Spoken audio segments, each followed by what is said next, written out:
The steak was overcooked, gray and fibrous, much like my father-in-law's personality. I sat at the mahogany table, my hands resting flat against the polished surface, watching the way the candlelight caught the silver. It was Leon's 62nd birthday, an event he treated with the gravity of a royal coronation. Around us, the dining room of his Tudor-style estate breathed with the scent of expensive floor wax and unearned confidence.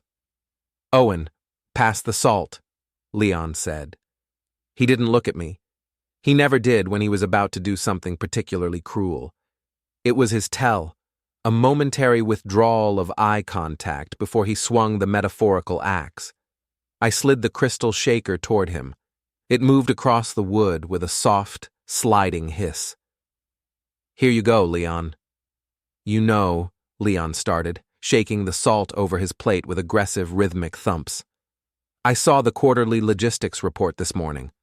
The one you supposedly optimized for the construction firm. It's thin, Owen. Translucent, really, like a cheap veil." Beside me, Tessa, my wife of 8 years, didn't miss a beat. She was swirling a deep red vintage in her glass, the liquid clinging to the sides like a stain. She laughed, a light musical sound that had once been the soundtrack to my happiest moments. Now it sounded like glass breaking in a far-off room. "Dad, be nice," Tessa said, though her eyes were shining with that predatory spark she got when someone was being dismantled. "Owen works very hard on those spreadsheets. It's not his fault he lacks let's call it the tectonic vision required for the heavy lifting." "Tectonic," I repeated quietly. The word felt heavy and absurd in my mouth. I took a sip of water. It was room temperature. "That's a big word for a Tuesday, Tessa." "It's a big world, Owen," Leon barked, finally looking up. His face was flushed, the broken capillaries in his cheeks blooming like tiny, angry maps. "A world you're barely hanging on to. I brought you into the company because I thought you had a spine. I thought you'd be the steel in the foundation. Instead, you're more like the wallpaper. Decorative, perhaps, if one likes the muted tones, but ultimately disposable." The table went quiet. The only sound was the muffled ticking of a grandfather clock in the hallway and the faint clinking of silverware from the kitchen where the staff worked. My brother-in-law, Marcus, smirked into his napkin. Leon's sister, Aunt Beatrice, suddenly became very interested in her peas. I felt the familiar cool sensation in my chest. It wasn't anger. Anger is hot. Anger is messy. This was something else, an analytical detachment.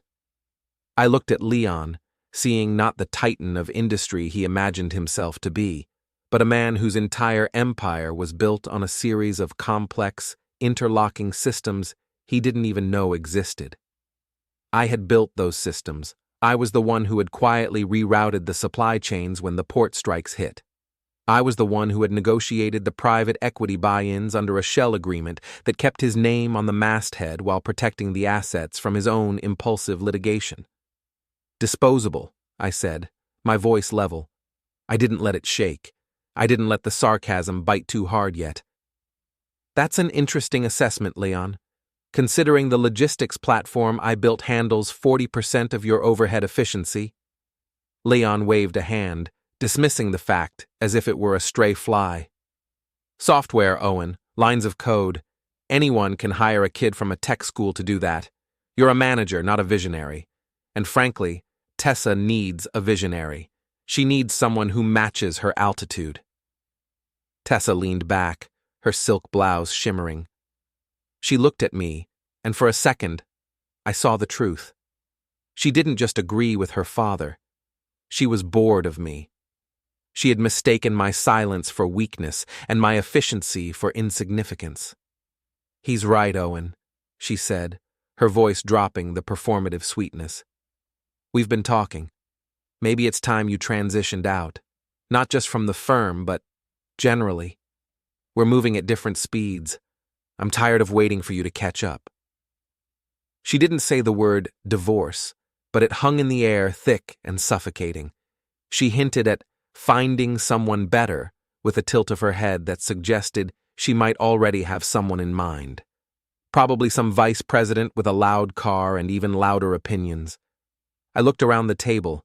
These people were my family.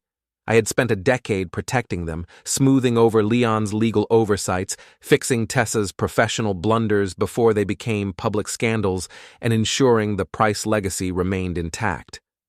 I was the invisible structural support. If I moved an inch to the left, the roof would sag.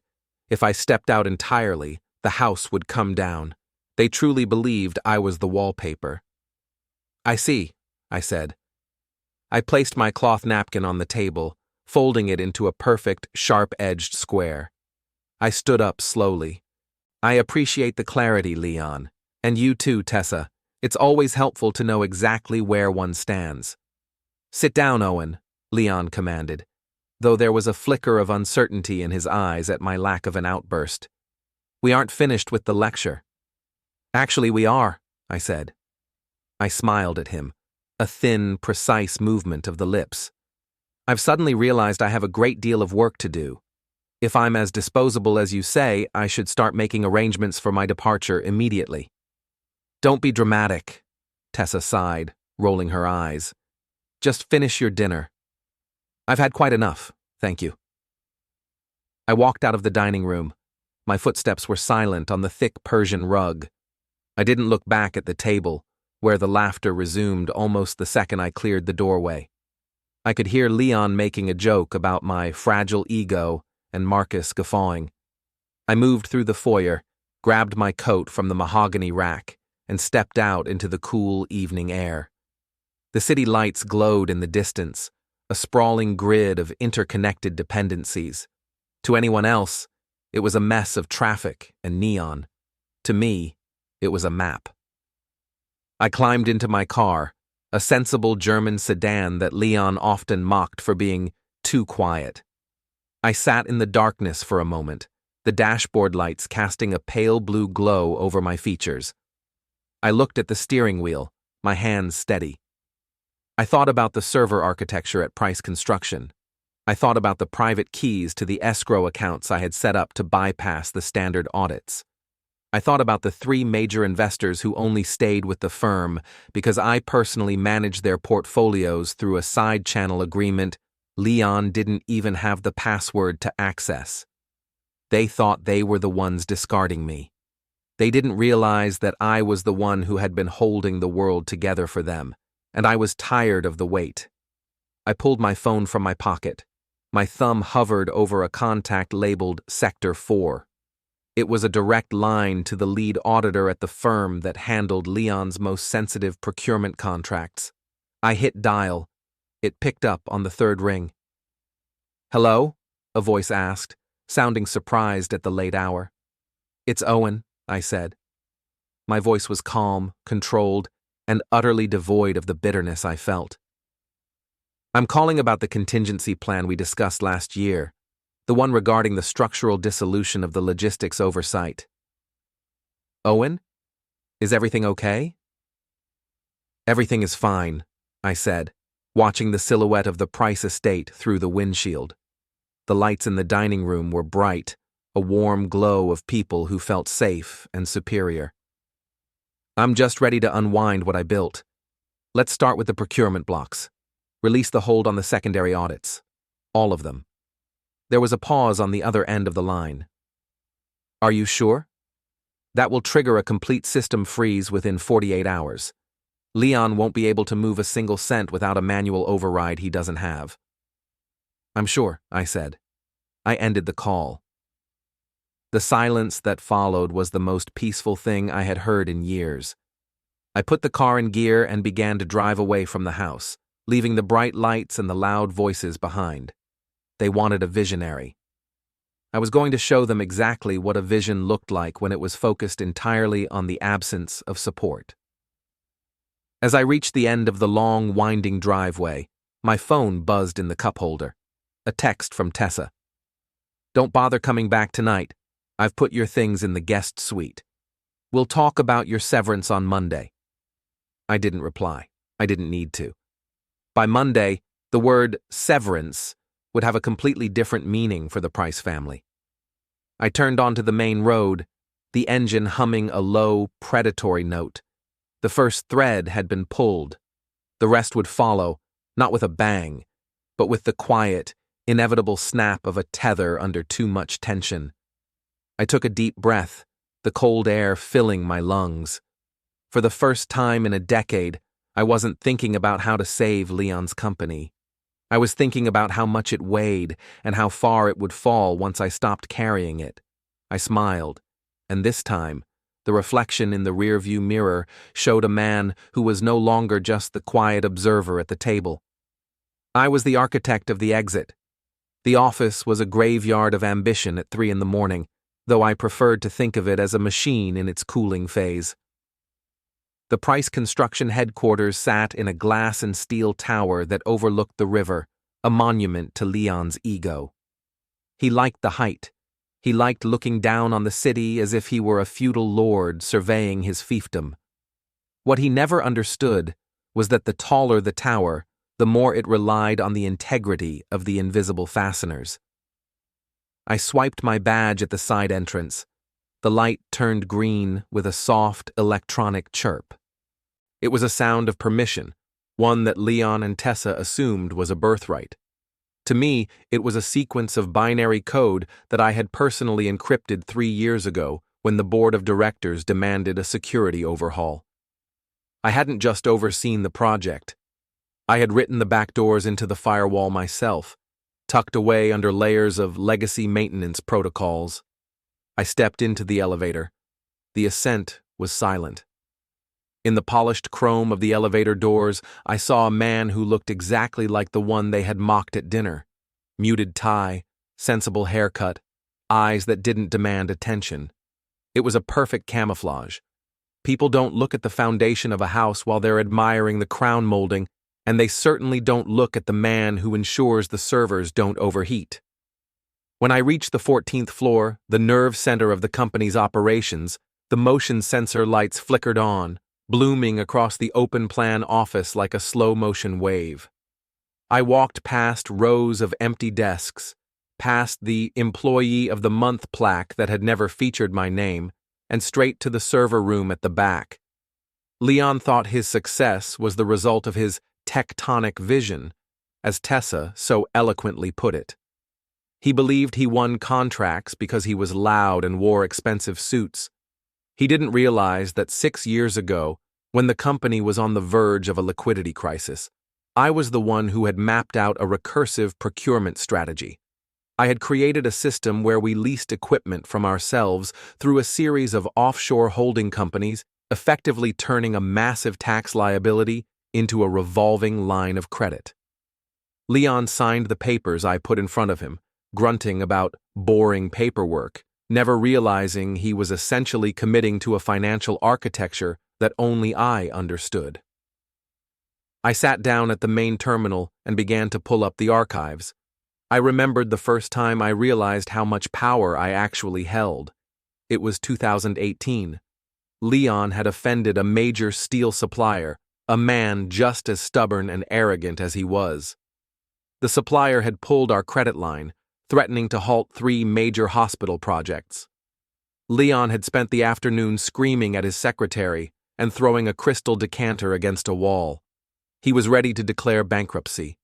I had stayed late that night, just like I was doing now. I didn't scream. I didn't throw things. I simply looked at the supplier's own logistics dependencies. I found that they relied on a specific shipping lane in the Great Lakes that was managed by a subsidiary of a subsidiary.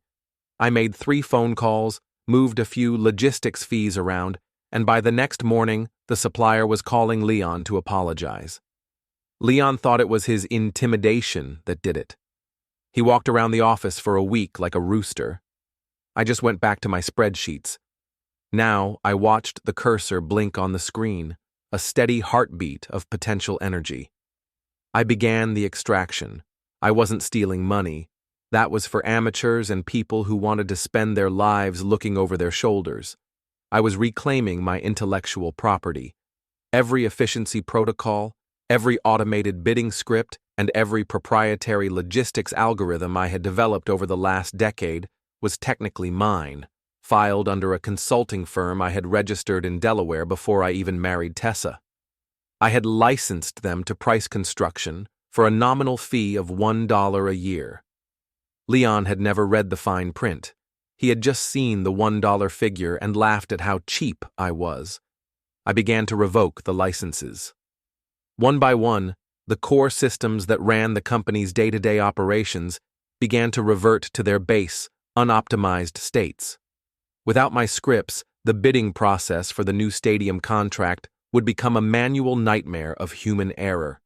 Without the automated supply chain buffers, the delivery of concrete for the downtown high-rise would be delayed by weeks.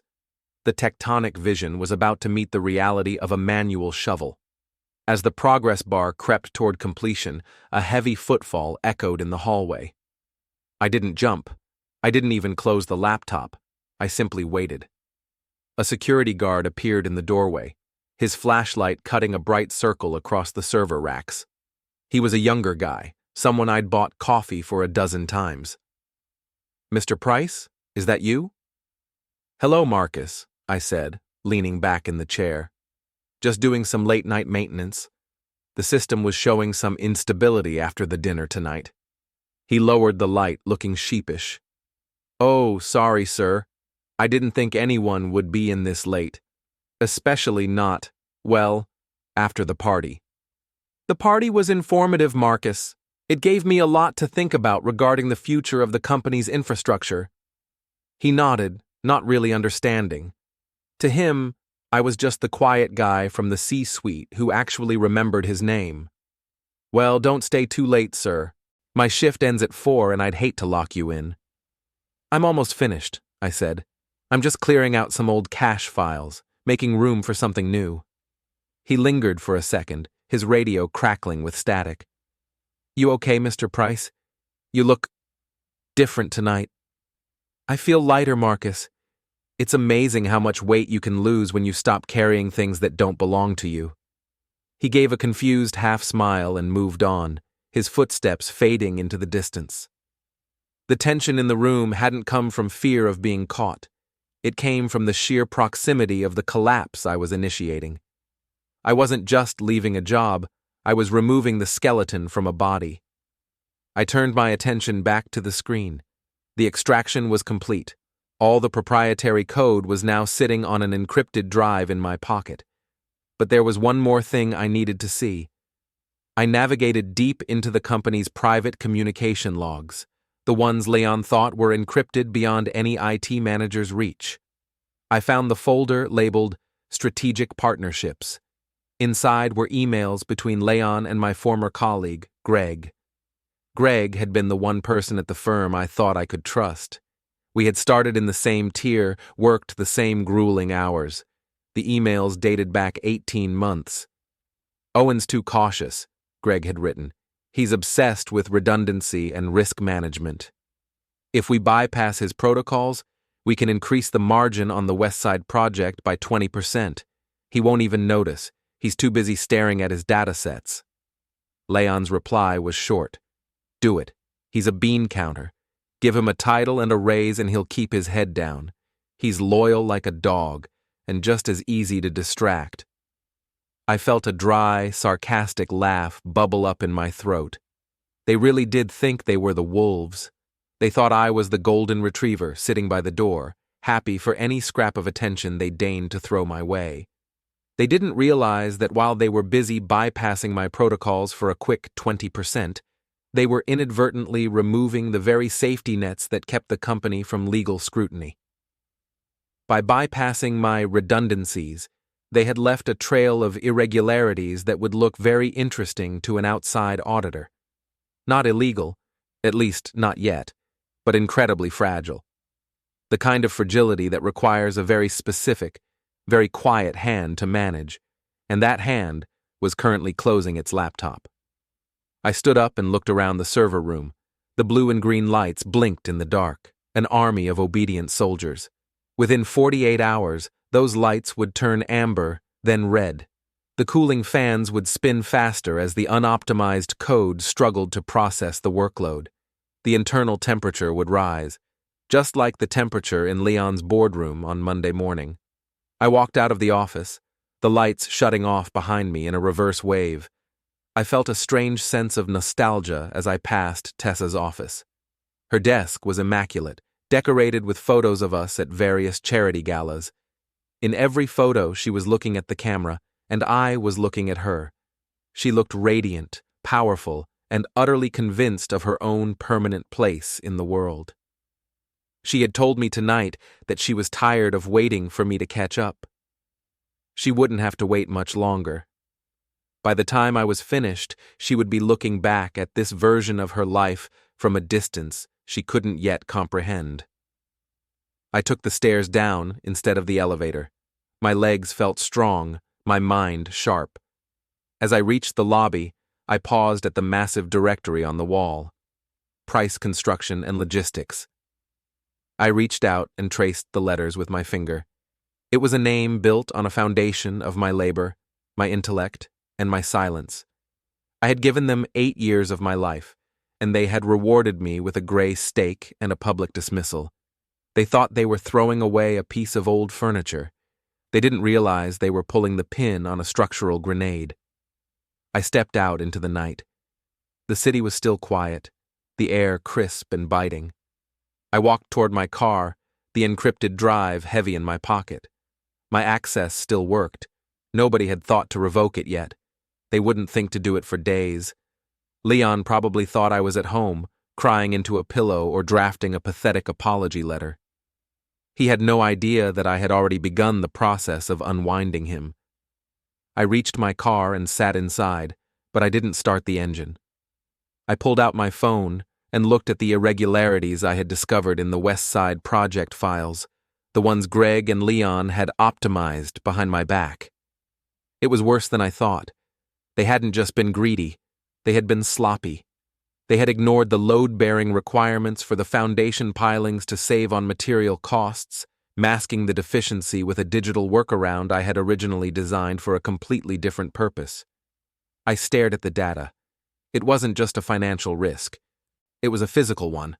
The building wouldn't fall, not yet, but the legal and reputational damage would be absolute the moment the first inspector checked the logs. I smiled in the dark.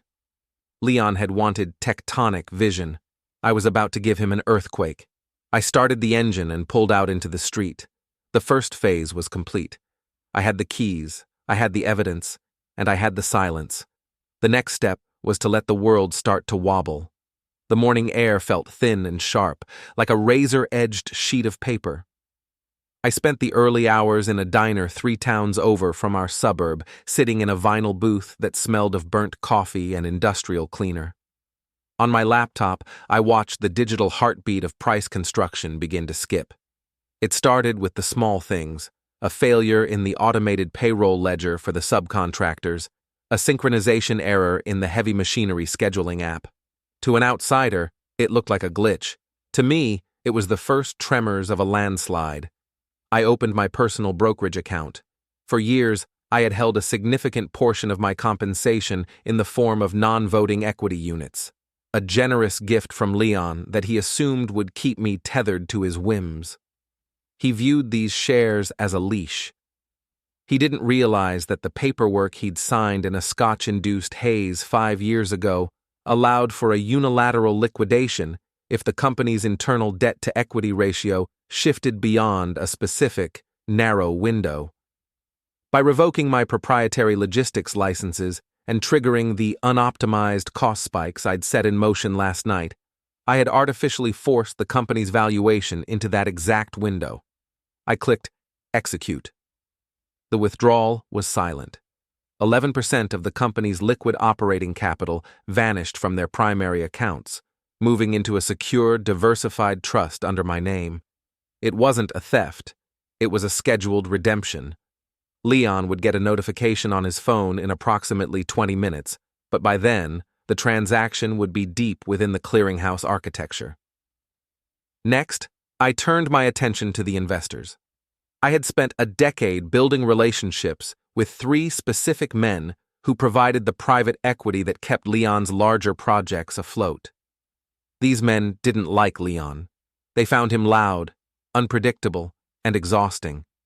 They stayed because I was the one who sent them the monthly risk assessment reports that were clear, honest, and consistently profitable.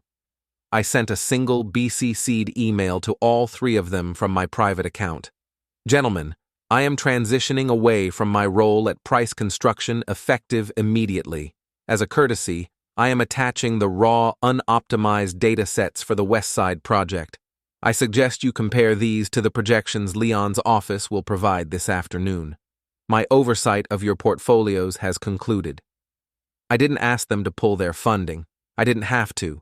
These men were sharks. They didn't need to be told when there was a leak in the tank. They would smell the vulnerability and retract their support to protect their own interests. By noon, Leon would be fielding calls that his tectonic vision couldn't answer. I closed the laptop and drove back toward the city. I had an appointment with a former friend.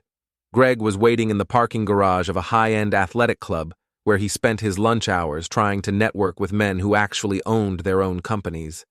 He saw my car pull in and leaned against his silver European SUV, a smirk already forming on his face. He still thought we were on the same team, or rather, he thought I was still too stupid to realize he had switched teams. "Owen," he said, checking his watch. "I heard about the dinner. Leon was on a tear this morning. You really stepped in it, man. He's talking about restructuring your entire department out of existence." I got out of the car and walked toward him. I didn't stop until I was well within his personal space.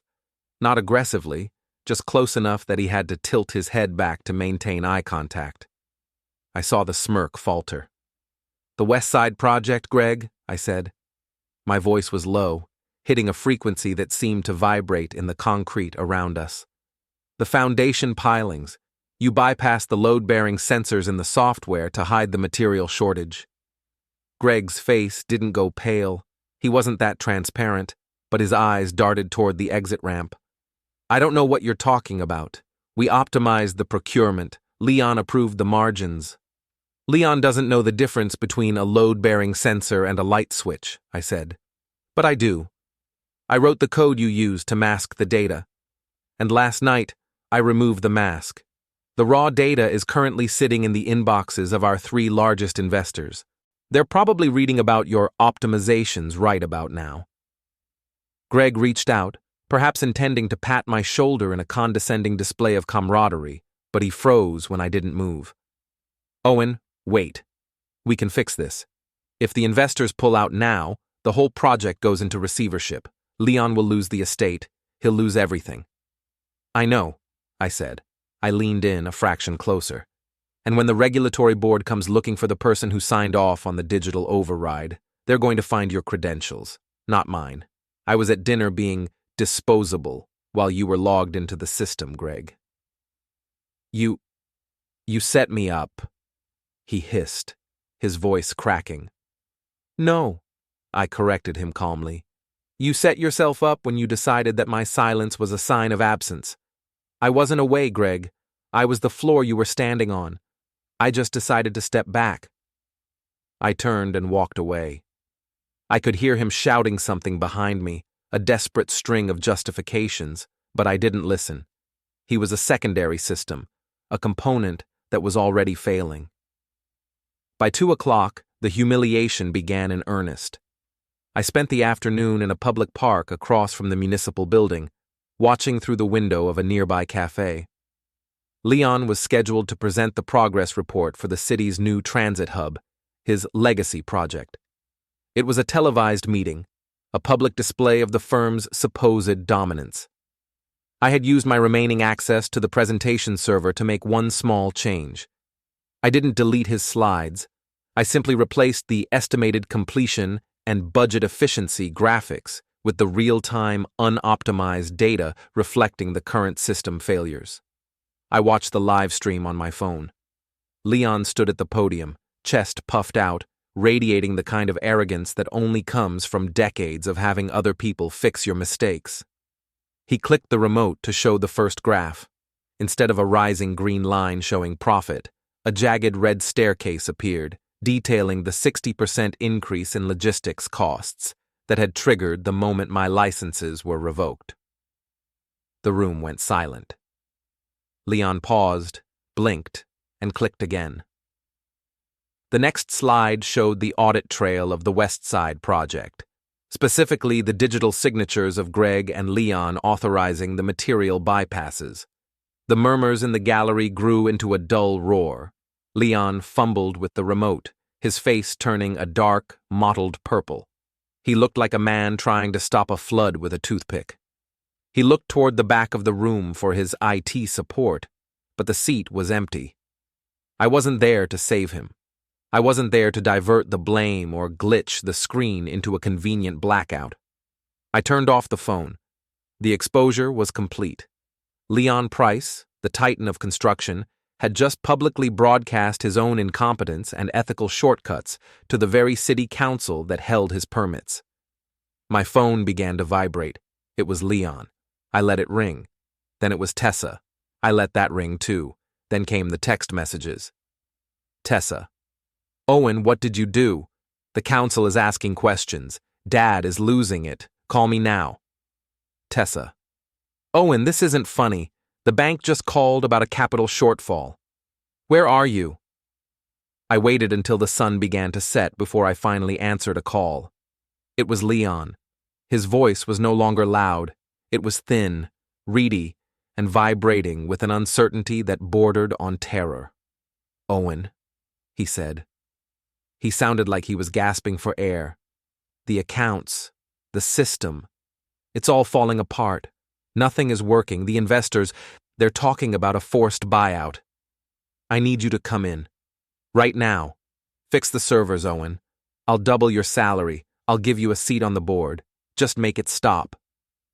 I sat on the park bench, watching a group of pigeons scatter as a child ran through them. I'm afraid I can't do that, Leon.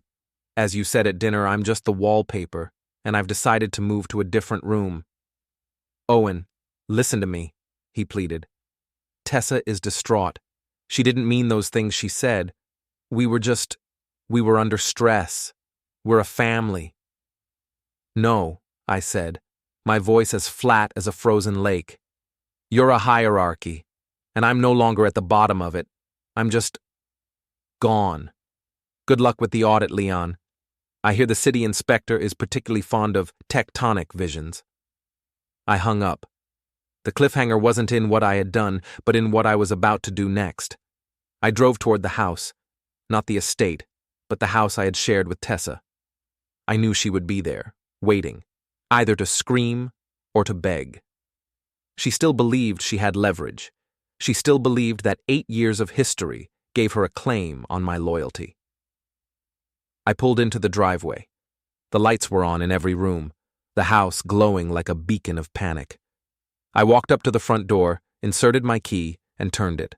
The lock clicked, a final mechanical sound. I stepped inside. Tessa was standing in the foyer, her hair disheveled, a glass of wine in her shaking hand. She looked at me, and for the first time in our marriage, I didn't see the woman who looked down on me. I saw a woman who realized the floor was no longer there. Owen, she whispered, tell me you can fix this. I didn't answer. I just walked past her toward the stairs. Owen, she shouted, her voice cracking. Tell me you didn't do this. I paused on the bottom step and looked back at her. I didn't do anything, Tessa. I just stopped doing everything. There's a difference. The house groaned, a settling of wood and settling of lives. The withdrawal was complete. Now, the collapse could truly begin. The air inside our home felt different, heavy, like the atmosphere before a massive storm, where the pressure drops so suddenly it makes your ears pop. Tessa stood in the center of the foyer, her expensive silk blouse wrinkled, looking at me as if I were a stranger who had just broken in through the window. It was a fascinating reversal. For years, I had been the ghost in this house, the one who ensured the bills were paid, the structural integrity was maintained, and the social calendar was managed, all while being treated as a secondary character in her more vibrant life. Now, I was the only thing she was looking at. I asked you a question, Owen, she said, her voice trembling with a mixture of fear and the remnants of her usual arrogance. "Did you cause what happened at the council meeting? My father is on the verge of a total breakdown. The bank has frozen the corporate line. They're saying the assets aren't backed by the software licenses anymore. Tell me you didn't do this to us." I walked past her into the kitchen and poured myself a glass of filtered water. The hum of the refrigerator seemed louder than usual, a mechanical drone in the sudden silence of our lives. "It's interesting how you use the word us, Tessa. On Tuesday, us was a concept you were ready to discard because I lacked altitude. Now us is a lifeboat you're trying to climb into." I was frustrated, she stammered, following me. She gripped the edge of the granite island, her knuckles white. "You know how Dad gets. He was pushing me and you were just sitting there, taking it. I wanted you to stand up for yourself. I didn't mean that I wanted you to destroy his life's work." I turned to look at her, leaning against the counter. I took a slow sip of water. "I didn't destroy anything. I simply withdrew my participation. If a building collapses because a single bolt is removed, the fault lies with the engineer who designed a system so fragile, not with the bolt that grew tired of the strain." "You aren't a bolt, Owen. You're my husband." "Am I?" I asked, tilting my head. "Because for the last 3 years, I've felt more like a domestic utility, like the electricity or the plumbing, something you only notice when it stops working. Well, the lights are out, Tessa, and the pipes are empty." She lunged toward me, not to strike but to grab my arm, her fingers digging into my sleeve. "Fix it. Call the investors back. Tell them it was a technical error. Dad says you have the keys to the escrow accounts. If you move the funds back now, we can claim it was a system glitch. We can survive this." I looked down at her hand on my arm. It was a well-manicured hand, one that had never known a day of actual labor. "There is no glitch, Tessa. There is only the truth. The West Side project is a liability. The procurement strategy was a shell game. I spent years keeping those plates spinning because I thought there was a reason to. Because I thought I was protecting a home." I gently dislodged her hand. "But I realized at that dinner table that I wasn't protecting a home. I was maintaining a theater, and the play has been canceled." I walked toward the stairs. I needed to pack a bag, but more importantly, I needed to finish the digital severing. Tessa followed me, her voice rising in pitch, hitting those notes of performative desperation she used when she didn't get her way with contractors or designers. "You can't just leave. Where are you going to go? You have nothing without this family, Owen. My father made you. He gave you that title. He gave you this life." I stopped at the top of the landing and looked down at her. She looked small from this angle, framed by the expensive art and the vaulted ceilings I had mapped out during the renovation. "Leon didn't make me, Tessa. He utilized me. He found a man with a talent for systems, and he used that man to hide his own inadequacies. And as for having nothing, I think you'll find that my personal accounts are quite robust. I didn't steal a cent, but I did collect every bit of interest on the intellectual property I brought to the table. I own the software that runs your father's world. Or, I should say, I owned it. I sold the rights to a logistics conglomerate in Chicago 4 hours ago." The color finally drained from her face. "You sold it? To who?" "To the competition," I said simply. "They've been trying to reverse engineer my bidding algorithms for years. I decided to save them the trouble. The acquisition includes a non-compete clause that effectively bars Price Construction from using any version of that architecture ever again. By Monday, your father will be trying to manage a $40 million logistics firm with a pen and a legal pad." Tessa sank onto the bottom step, the wine in her glass sloshing over the rim and staining the white oak floor. I watched the liquid soak into the wood. It was a deep, dark stain, the kind that never truly comes out. "Why?" she whispered. "If you hated us this much, why did you stay so long?" "I didn't hate you," I said, and for the first time my voice softened. "I loved you. I stayed because I believed that if I made your lives perfect enough, if I removed every obstacle and solved every problem before you even knew it existed, eventually you would see me. Not the quiet man, but the man who loved you enough to carry the world on his back. I stepped into the master bedroom and grabbed a suitcase. But then I realized that you didn't love me for carrying it. You just liked not having to walk on the ground. And the moment you thought you found a higher mountain, you were ready to jump. So, I decided to let you see what the ground feels like. The next hour was a blur of calculated movement. I packed only what I needed: clothes, my secondary laptop, the physical drive containing the encrypted logs. Tessa remained on the stairs, a silent statue of realization. The phone in the foyer began to ring incessantly. It was likely Leon, or perhaps the board members who had finally seen the evening news. I walked back down the stairs, suitcase in hand. Tessa didn't move. She didn't look up as I approached the door. "The auditors will be at the office at 8 a.m. on Monday," I said, my hand on the doorknob. "Tell Leon to be honest about the West Side Foundation. If he tries to blame Greg, Greg will release the emails where your father authorized the bypass. If he takes the hit now, he might be able to keep the house. Not this house, of course. The one in the mountains. The one he thinks I don't know is held in a private trust." Tessa finally looked at me, her eyes red-rimmed. "You know about the mountain house?" "Tessa," I said, with a dry, mirthless laugh. "I'm the one who set up the trust. I'm the one who ensured the property taxes were paid from the secondary dividends. I know everything. I've always known everything. That was my job." I opened the door. The night air was cool, smelling of damp earth and the coming rain. "Owen, wait!" she called out as I stepped onto the porch.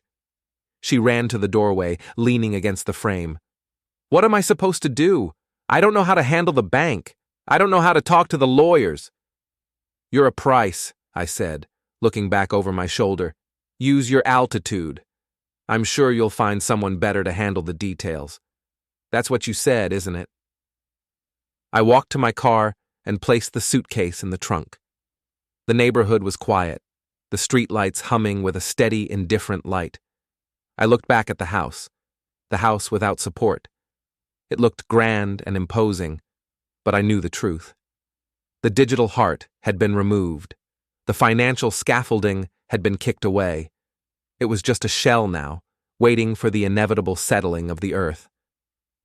As I drove away, my phone buzzed. A message from an unknown number. "Owen. This is Marcus from security. Something weird is happening. Leon just showed up at the office with a sledgehammer. He's trying to get into the server room. Should I call the police?" I pulled over to the side of the road and typed a reply. "No, Marcus, let him in. The servers are empty anyway. He's just hitting a box of wires. Let him vent. He's going to need the exercise for what's coming next." I put the phone in the glove box and pulled back onto the road. My destination was a hotel downtown, one where I had checked in under my birth name, the one I hadn't used since the marriage. I felt a strange sense of clarity. The psychological weight of the last decade had vanished, replaced by a cold, analytical focus. Act 2 was over. The withdrawal was complete. Leon was in a room full of empty machines, swinging at ghosts. Tessa was in a house that was technically no longer hers, and Greg was likely sitting in a bar somewhere, realizing that his optimization was a career-ending signature.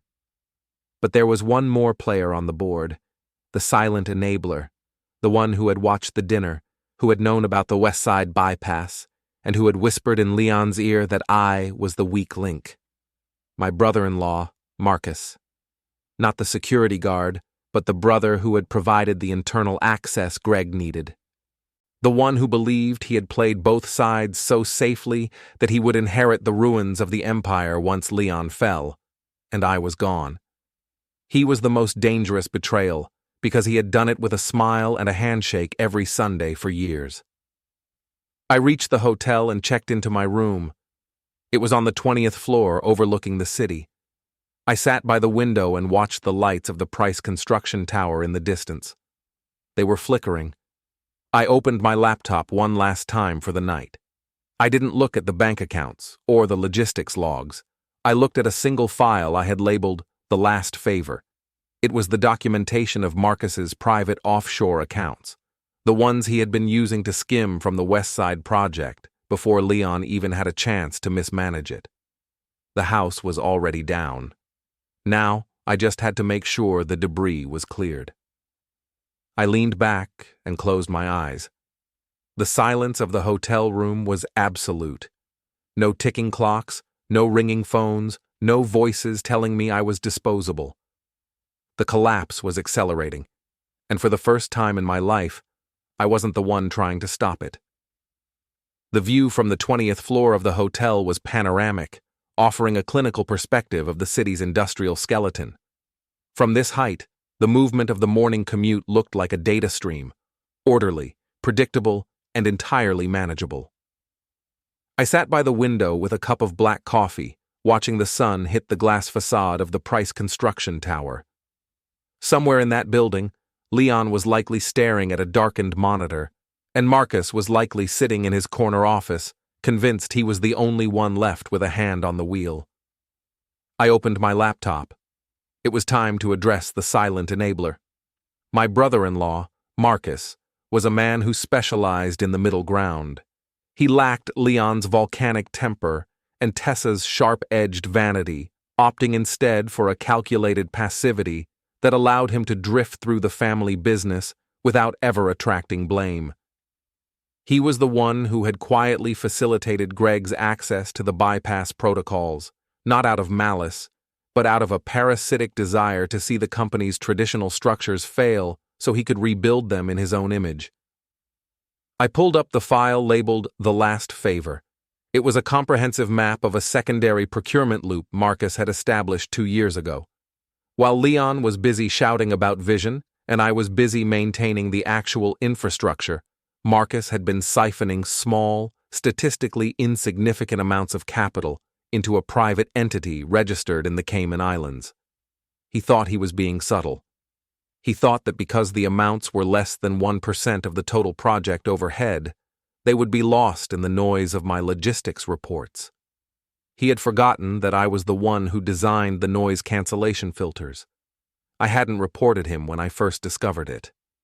At the time, I had viewed it as a contingency, a piece of leverage I hoped I would never have to use. I had even helped him in a roundabout way by optimizing the tax filings so that his irregularities were buried even deeper. It was a favor he didn't know I was doing for him, a favor that was now about to expire. I drafted a final email to Marcus. It didn't contain threats. It didn't contain anger.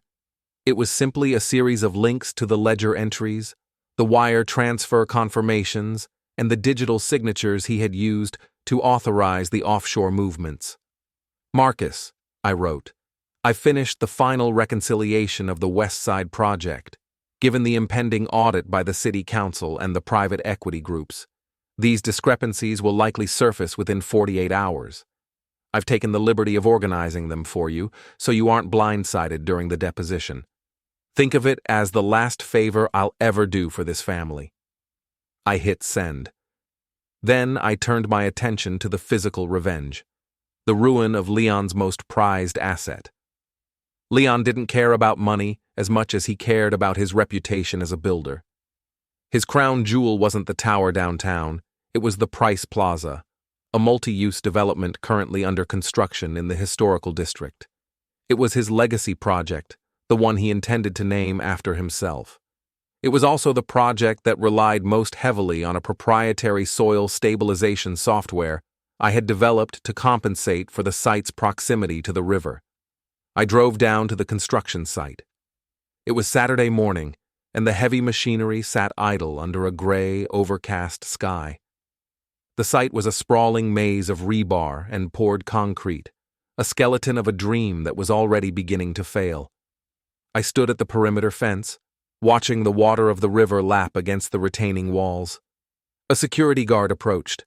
Not Marcus this time, but an older man I didn't recognize. Site's closed, pal. No trespassing. I'm Owen Price, I said, showing him my corporate ID, which hadn't been deactivated yet. I'm here to check the vibration sensors on the primary pilings. The storm last night triggered an alert in the central system. The guard relaxed, seeing the name on the badge. Oh, sorry, Mr. Price. Go right ahead. Leon was down here an hour ago. He looked like he was looking for someone to yell at, but the foreman didn't show. I can imagine, I said. I walked onto the site, my boots crunching on the gravel. I made my way to the central control hub, a reinforced trailer filled with monitors and telemetry equipment. I stepped inside and locked the door behind me. The soil stabilization software was a masterpiece of reactive engineering. It used real-time data from the river's tide and the site's groundwater pressure to adjust the tension of the hydraulic supports holding the foundation in place. Without it, the ground would gradually soften, and the massive concrete slabs would begin to shift. Not enough to cause an immediate collapse, but enough to create structural fissures that would render the building uninsurable and unusable. I didn't delete the software. I simply set it to static mode. I locked the parameters so they could no longer adjust to the river's movements. Then, I initiated a slow-release pressure vent on the hydraulic system. Over the next 12 hours, the foundation would settle by 3 inches, just enough to crack the main support beams and trigger a permanent unsafe rating from the city inspectors. Leon's legacy was being written in the mud. As I finished the overrides, my phone began to vibrate. It was Marcus. I picked up on the first ring. "Owen! You absolute monster!" he hissed. He sounded like he was hyperventilating. "Those files? If those get out, I'm finished. I'll lose my license. I'll lose everything." "You already lost it, Marcus," I said, leaning back in the operator's chair. "The moment you decided to skim from the West Side Foundation, you placed your future in my hands. I was just holding on to it for safekeeping. Now, I'm letting go." "I can pay you," he pleaded. "I have the money in the offshore account. I'll give you all of it. Just delete the logs. Please, Owen. We're brothers." "We were never brothers, Marcus. We were colleagues in a company you were actively undermining. And as for the money, keep it. You're going to need a very expensive legal team to explain why the West Side Foundation records don't match the physical inspections." "You're destroying the family," he screamed. "The family was a facade," I said. "I'm just removing the scaffolding so the world can see the ruin underneath." I hung up and stepped out of the trailer. I walked back to my car, feeling the vibration of the heavy river traffic through the ground.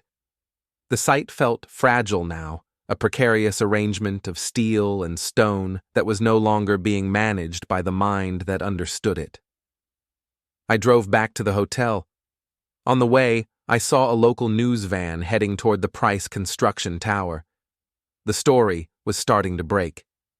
The technical glitches at the council meeting had prompted a preliminary inquiry. The investors' withdrawal had triggered a liquidity alert at the state bank. The house of cards wasn't just wobbling, it was in a full-scale descent. When I reached my room, I saw a familiar car parked in the lot. It was Tessa's. She was leaning against the door of my sedan, her arms crossed, her face a mask of exhausted fury. I parked nearby and got out. I didn't rush toward her. I stood by my door, waiting. "How did you find me?" I asked. "I called the credit card company," she said, her voice brittle. "I told them I was your wife and I was worried about your safety. They gave me the last transaction location. Very efficient, Owen. Just like you." "What do you want, Tessa?" "I want you to stop," she said.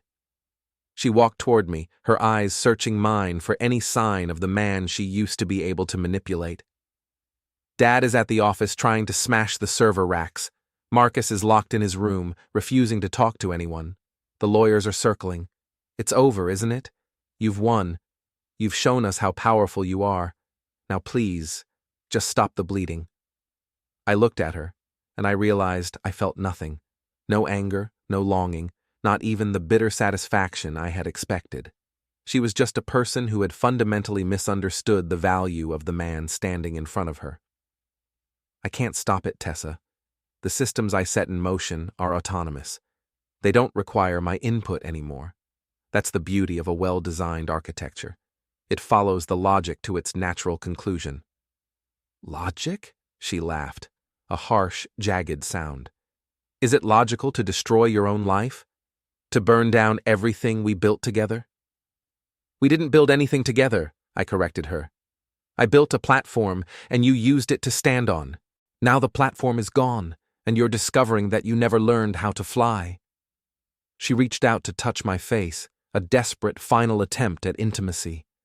I stepped back, and her hand fell into the empty air between us. Leon realizes it now, she whispered. He told me this morning. He said he never should have doubted you. He said you were the only one who actually knew how the world worked. He's right, I said. And the way the world works is very simple. When you treat the foundation like dirt, eventually the building decides to become dirt too. Is there any way back? She asked. No, I said. The final confrontation is scheduled for tomorrow. Leon wants to meet me at the tower to negotiate. I've agreed. Don't go, she said, a flicker of genuine concern crossing her face. He's desperate, Owen. He's never been this low. He might do something impulsive. He won't, I said, opening my car door to retrieve my bag. Because Leon is a man who only understands strength, and for the first time in 40 years, he knows exactly who has the leverage. I walked toward the hotel entrance, leaving her standing in the parking lot. She didn't follow me this time. She just stood there, a small figure in a very large and rapidly changing landscape. Upstairs, I checked the site monitors one last time. The vibration sensors at Price Plaza were showing a steady, rhythmic increase in soil displacement. The foundation was settling. The fissures were forming. The legacy was cracking. I sat in the dark, the city lights reflecting in the glass. The silence was absolute, a perfect vacuum where the noise of the last decade had finally been silenced. I wasn't the quiet man at the table anymore. I was the one who had cleared the table and walked away. The end was coming, not with a shout, but with the quiet, inevitable landing of a debt that had been decades in the making. The top floor of the Price construction tower was silent in a way that felt heavy, as if the air itself had been thickened by the weight of the coming collapse. It was Sunday evening. The cleaners had finished their rounds, leaving the scent of lemon ammonia and cold air. I stepped out of the elevator into the executive foyer. The motion lights flickered on, illuminating the expensive marble floors and the framed photographs of Leon shaking hands with governors and mayors. In every picture, he looked like a giant. Tonight, he looked like a man who had been hollowed out. He was sitting in his corner office, the one with the panoramic view of the river. The lights were off, the only illumination coming from the city skyline and the rhythmic blinking red light of a server error on the wall-mounted monitor. Leon didn't turn around when I entered.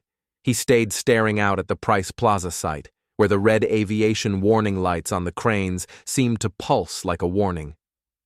I went down there today, Leon said. His voice was sandpaper, dry and grating. To the plaza. The foreman called me. He said there's a problem with the settling. He said the foundation is weeping. He's never seen anything like it. It's as if the earth just decided to stop holding it up. I walked to the center of the room and stood behind one of the heavy leather guest chairs. I didn't sit. I didn't need to be comfortable. The earth didn't decide anything, Leon. The software that manages the hydraulic counterpressure was set to a static state. The river is just doing what the river does. Without the active compensation, the building is just a very heavy object on soft mud. Leon turned his chair slowly. In the shadows, his face looked like a topographic map of exhaustion. The arrogance was gone, replaced by a frantic, wide-eyed bewilderment. He looked at me, and I saw that he was finally seeing me. Not the son-in-law, not the manager, but the architect of his current reality. "Fix it, Owen," he whispered. It wasn't a command this time. It was a plea, the sound of a man who realized he was drowning in a foot of water. "I'll give you the company. I'll retire. I'll tell the board it was all my fault, that I mismanaged the logistics and you were the one who tried to save it. Just turn the software back on, save the plaza." "I can't," I said. "I sold the proprietary rights, Leon. I told you that. The keys belong to a firm in Chicago now. Even if I wanted to, I no longer have the legal or digital authorization to intervene. You're trying to ask a man for a key to a house he's already moved out of." Leon stood up, his hands shaking as he leaned on the mahogany desk. "Why? After everything I gave you, the lifestyle, the status. You were part of the family, Owen." "I was a utility, Leon," I said, my voice as level as a horizon line. "You didn't bring me in because I was family. You brought me in because I was the only person smart enough to hide your shortcuts and patient enough to let you take the credit. You didn't give me a life. You gave me a cage and told me to be grateful for the gold plating." I walked toward the window, looking out at the city I had spent 10 years optimizing for him. "You sat at that dinner table and told me I was disposable. You told your daughter I was a bean counter who lacked vision. You laughed when she talked about finding someone with more altitude. You were so convinced of your own permanence that you forgot that every empire is built on a foundation of people you think are beneath you." "Tessa is destroyed," Leon said, his voice cracking. "She's at the house packing her things. The bank is foreclosing on her personal properties because of the cross-collateralization you set up. She has nothing, Owen." "She has exactly what she brought to the marriage," I said. "Her name and her father's reputation. If those aren't enough to sustain her, then perhaps she should have spent more time building something of her own instead of decorating the things I built." Leon moved toward me, a sudden burst of his old energy. He grabbed my lapel, his breath smelling of stale scotch and desperation. "I'll go to the authorities. I'll tell them you sabotaged the site. I'll tell them this was a premeditated strike against a major infrastructure project." I didn't flinch. I didn't even raise my hands to remove his. I just looked into his eyes with a cold, analytical pity. "You could do that, Leon. But then the auditors would start looking at why the sabotage was so effective. They'd find the bypasses you and Greg signed on the West Side project. They'd find the offshore accounts Marcus has been using to skim from the procurement funds. They'd find a decade of tectonic vision that was actually just a series of architectural lies. If you bring me down, you aren't just losing the company. You're losing your freedom." Leon's grip loosened. His hands fell to his sides. He looked at the floor, his shoulders slumping as the last of his defiance evaporated. He was a man who had spent his life winning by being the loudest person in the room. He had no weapons for a fight that was being conducted in the silence of a data stream. "What do you want?" he asked, his voice barely audible. "I don't want anything," I said. "That's the part you can't wrap your head around. I'm not here to negotiate. I'm not here for a payout. I've already taken what was mine. I'm just here to watch the final update." I turned my laptop toward him. On the screen was a live feed of the corporate bank accounts.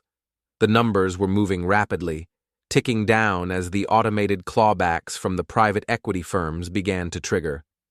Because the West Side project had been flagged for structural irregularities, the good faith clauses in the investment contracts had been breached. The money was flowing out of the price accounts like water through a sieve. "In 20 minutes, I said, the company will be technically insolvent. By morning, the city will issue a stop work order on every one of your sites. By noon, the board will vote to remove you for gross negligence." Leon sank back into his chair. He looked small. The massive office, the expensive art, the sweeping views, it all seemed to shrink around him, revealing the empty space where a man used to be. "You're a cold man, Owen," he whispered. "No," I said, closing the laptop. "I'm an efficient man. There's a difference." I walked toward the door. I didn't look back at him. I didn't need to see his face or hear his final excuses. The story was over. The dependencies had been resolved. The variables had been accounted for. I reached the elevator and pressed the button for the lobby. As the doors began to slide shut, I saw Leon sitting in the dark, a tiny silhouette against the backdrop of a city that no longer belonged to him. He was still looking at the plaza, waiting for a miracle that I had already ensured would never come. I stepped out of the tower and into the cool night air. My car was waiting at the curb. I got in and started the engine, the quiet hum of the machinery a soothing contrast to the chaos I was leaving behind. My phone buzzed on the seat. A final message from Tessa. "Owen, please, just tell me where you are. We can fix this. I know I was wrong. I'll do anything." I didn't delete the message. I didn't reply. I simply turned the phone off and placed it in the center console. I drove away from the tower, heading toward the highway that led out of the city. I looked in the rearview mirror once. The lights of the Price construction tower were still on, but they looked dim, flickering against the vast, indifferent expanse of the sky. The house was down. The table was empty. The quiet man was gone. I reached the interstate and accelerated, the road stretching out ahead of me, a clean line of logic leading into the dark. I didn't have a destination yet, but for the first time in 10 years, the weight was gone. I wasn't the structural support anymore. I was just a man driving a car, moving at my own speed, toward a future that was entirely my own. The revenge wasn't a fire. It wasn't a scream. It was just the absence of me. Leon had lost everything that mattered to him,